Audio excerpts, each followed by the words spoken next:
ಮುಸ್ಲಿಮರ ಒತ್ತುವರಿ ತೆರವಿಗೆ ಕೇರಳ ಸಿಎಂ ಎಕ್ಸ್ನ ಮೂಲಕ ಆಕ್ರೋಶ ವ್ಯಕ್ತಪಡಿಸಿದ್ದಾರೆ. ಈ ಕುರಿತಾಗಿ ಕಾಂಗ್ರೆಸ್ ಹೈಕಮಾಂಡ್ ವರದಿಯನ್ನ ಕೇಳಿದೆ. ಪಿಣರಾಯಿ ವಿಜಯನ್ ಟ್ವೀಟ್ ಬೆನ್ನಲ್ಲೇ ವರದಿ ಕೇಳಿದ ಎಐಸಿಸಿ ಪ್ರಧಾನ ಕಾರ್ಯದರ್ಶಿ ಕೆಸಿ ವೇಣುಗೋಪಾಲ್ ಅವರು ಡಿಸಿಎಂ ಡಿಕೆ ಶಿವಕುಮಾರ್ಗೆ ಕರೆ ಮಾಡಿದ್ರು. ಕೆಸಿ ವೇಣುಗೋಪಾಲ್ಗೆ ಇಡೀ ಪ್ರಕರಣದ ಕುರಿತಾಗಿ ಡಿಕೆ ಶಿವಕುಮಾರ್ ಎಕ್ಸ್ಪ್ಲನೇಷನ್ ಕೊಟ್ಟು ವಿವರಣೆಯನ್ನ ನೀಡಿದ್ರು. ಕೋಗಿಲು ಲೇಔಟ್ನಲ್ಲಿ ವೇಸ್ಟ್ ಡಂಪ್ಗೆ 5 ಎಕರೆ ಜಾಗ ಮೀಸಲಿಡಲಾಗಿತ್ತು. ಜಿಬಿಎಗೆ ಸೇರಿದಂತಹ ಜಾಗ. ಆ ಜಾಗದಲ್ಲಿ ಅಕ್ರಮವಾಗಿ ಒತ್ತುವರಿ ಮಾಡಿ ಮನೆಗಳನ್ನ ನಿರ್ಮಿಸಲಾಗಿತ್ತು. ಕಾನೂನುಬದ್ಧವಾಗಿ ಒತ್ತುವರಿ ತೆರವು ಮಾಡಲಾಗಿದೆ ಅಂತ ಕೆಸಿ ವೇಣುಗೋಪಾಲ್ಗೆ ಡಿಕೆ ಶಿವಕುಮಾರ್ ಅವರು ವರದಿಯನ್ನ ನೀಡಿದ್ರು. ಮುಸ್ಲಿಂ ಕುಟುಂಬಗಳಿಂದ ಅಕ್ರಮ ಒತ್ತುವರಿ ಅನ್ನೋದನ್ನ ಡಿಕೆಶಿ ಸ್ಪಷ್ಟವಾಗಿ ಹೇಳಿದ್ರು. ಕಾನೂನಿನ ಪ್ರಕಾರವೇ ನಡೆದುಕೊಂಡಿದ್ದೇವೆ ಅನ್ನೋದನ್ನು ಕೂಡ ಮನವರಿಕೆ ಮಾಡಿಕೊಟ್ರು. All political statement, political protest and anything. We don't want anyone to this one. Without knowing the fact, Mr. Pinarayi should not interfere with our state affairs.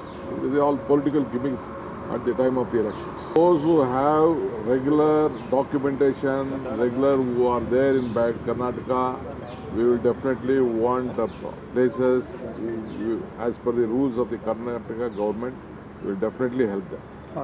ನಾನು ಇವತ್ತು ಬೆಂಗಳೂರು ನಗರದಲ್ಲಿ ಕೃಷ್ಣಬೈರೇಗೌಡ ಕ್ಷೇತ್ರದಲ್ಲಿ ಅದು ಕ್ವಾರಿ ಪಿಟ್ಟದು ಸಾಲಿಡ್ ವೇಸ್ಟ್ ಕಸ ಹಾಕಕ್ಕೆ ಸೀಮಿತವಾಗಿ ಇಟ್ಟಂಥ ಜಾಗ ಹಿಂದೆನೇ 10 ವರ್ಷದಿಂದ 9 ವರ್ಷದಿಂದನೇ ಅದನ್ನು ನೋಟಿಫೈ ಆಗಿತ್ತು.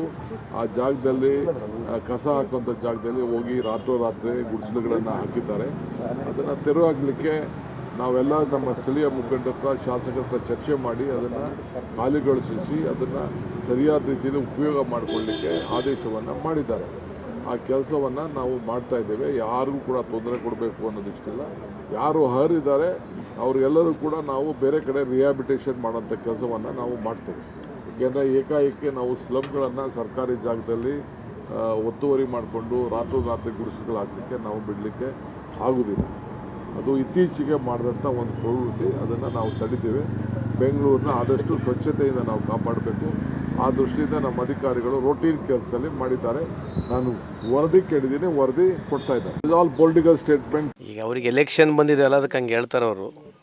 ಸೊ ಕಾಂಗ್ರೆಸ್ಸಿನ ಇತಿಹಾಸ ಇದೆ. ಕಾಂಗ್ರೆಸ್ಸು ಯಾರಿಗೆ ಅಪೀಸ್ಮೆಂಟ್ ಆಗಿರಲಿ ಅಥವಾ ಯಾರು ವಿರೋಧವಾಗಿ ಮಾಡ್ತಕ್ಕಂಥದ್ದಲ್ಲ. ಕಾಂಗ್ರೆಸ್ಸಿನ ಇತಿಹಾಸ ಇಡೀ ದೇಶದ ಇತಿಹಾಸ ನಿಮ್ಗೆ ಗೊತ್ತಿದೆ.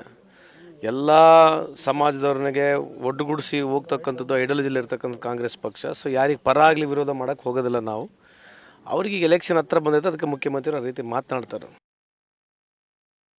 ಅವರೇನೇ ಹೇಳಿ ನಾವು ನಮ್ಮ ಕಾನೂನು ಪ್ರಕಾರ ನಾವು ಮಾಡಿದ್ದೀವಿ. ಮೊನ್ನೆ ತಾನೇ ಅಲ್ಲಿ ಒಬ್ಬ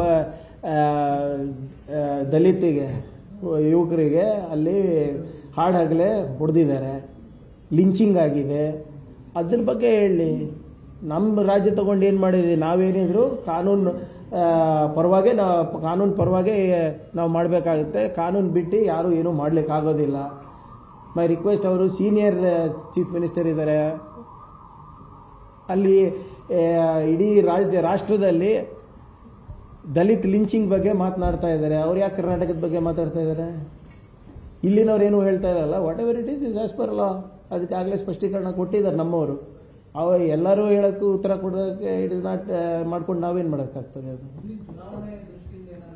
ಅವ್ರಿಗೆ ಗೊತ್ತು. ಅವ್ರ ಮಾತಿಗೂ ನಾನೇ ಸ್ಪಷ್ಟೀಕರಣ ಕೊಡೋಕ್ಕಾಗ್ತದೆ? It's pretty obvious. ನನ್ನ ಮನೆಯಲ್ಲಿ ನನ್ನ ಅಂಗಳದಲ್ಲಿ ಆಗಿರೋದ್ ಬಗ್ಗೆ ನಾನು ಮಾತಾಡ್ತಾ ಇಲ್ಲ. ನಮ್ಮ ಪಕ್ಕದ ಮನೆಯಲ್ಲಿ ಏನಾಗಿದೆ ಮಾತಾಡ್ತಾ ಇದ್ದೀನಿ ಅಂದರೆ ಆಬ್ವಿಯಸ್ ಅಲ್ಲ?